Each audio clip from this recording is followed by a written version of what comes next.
اعوذ باللہ من الشیطان الرجیم بسم اللہ الرحمن الرحیم۔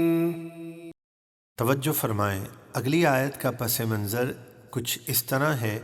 فتح مکہ کے بعد قبیلہ حوازن نے مسلمانوں سے جنگ کا ارادہ کیا تو نبی کریم صلی اللہ علیہ وسلم مسلمانوں کی ایک بھاری جماعت لے کر حنین کی طرف روانہ ہوئے۔ اس دن مسلمانوں کی تعداد تقریباً 12,000 اور کافروں کی تعداد صرف 4,000 تھی۔ تعداد کی کثرت کی وجہ سے مسلمان اترا گئے، جس کی وجہ سے وہ میدان جنگ میں ٹھہر نہ سکے، لیکن اللہ کے محبوب علیہ السلام کی جرأت اور استقامت نے پھر سے مسلمانوں کو یکجا کر دیا، اور آپ علیہ السلام نے ایک مٹھی خاک لے کر شاہت الوجوہ ارجعوا پڑھ کر کافروں کی طرف پھینکی تو سارے کافر بھاگ نکلے اور فتح نصیب ہوئی۔ لقد نصركم الله في مواطن كثيرة ويوم حنين إذ أعجبتكم كثرتكم فلم تغن عنكم شيئا وضاقت عليكم الأرض بما رحبت ثم وليتم مدبرين۔ اے مسلمانوں، بے شک اللہ نے بہت جگہ تمہاری مدد فرمائی، جیسے جنگ بدر اور خیبر وغیرہ میں، اور جنگ حنین کے دن جب تم اپنی زیادہ تعداد پر اترا گئے تھے تو وہ زیادہ تعداد تمہارے کچھ کام نہ آئی، اور زمین وسیع ہو کر بھی تم پر تنگ ہو گئی، یعنی تم میدان جنگ میں نہ ٹھہر سکے، پھر تم پیٹھ پھیرتے ہوئے واپس لوٹے۔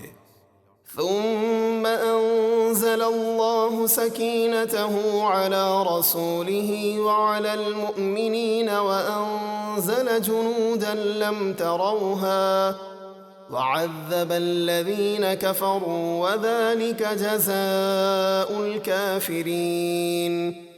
پھر اللہ نے اپنے رسول اور ایمان والوں پر اپنا خاص سکون نازل فرمایا اور فرشتوں کے وہ لشکر اتارے جو تم نے نہیں دیکھے، اور کافروں کو عذاب دیا کہ وہ قتل و قید کیے گئے، اور کافروں کی یہی سزا ہے۔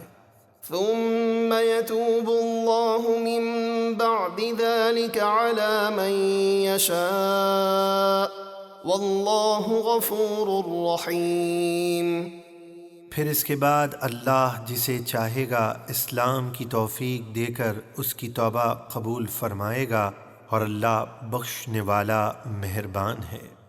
یا ایہا الذین آمنوا انما المشرکون نجس فلا يقربوا المسجد الحرام بعد عامهم هذا وَإِنْ خِفْتُمْ عَيْلَةً فَسَوْفَ يُغْنِيكُمُ اللَّهُ مِنْ فَضْلِهِ إِنْ شَاءَ إِنَّ اللَّهَ عَلِيمٌ حَكِيمٌ۔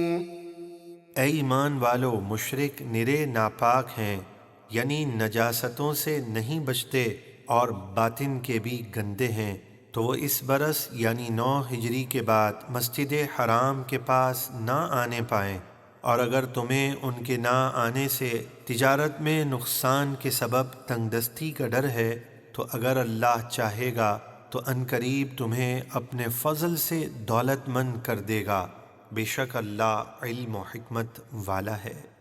قاتلوا الذين لا يؤمنون بالله ولا باليوم الآخر ولا يحرمون ما حرم الله ورسوله ولا يدينون دين الحق من الذين أوتوا الكتاب حتى يعطوا الجزية عن يد وهم صاغرون۔ اے مسلمانوں، ان اہل کتاب سے لڑو جو اللہ اور قیامت کے دن پر ایمان نہیں لاتے اور حرام نہیں مانتے اس چیز کو جس کو اللہ اور اس کے رسول نے حرام کیا، اور سچے دین یعنی اسلام کو نہیں مانتے، ان سے اس وقت تک جنگ کرو جب تک ذلیل ہو کر اپنے ہاتھ سے جزیہ نہ دیں۔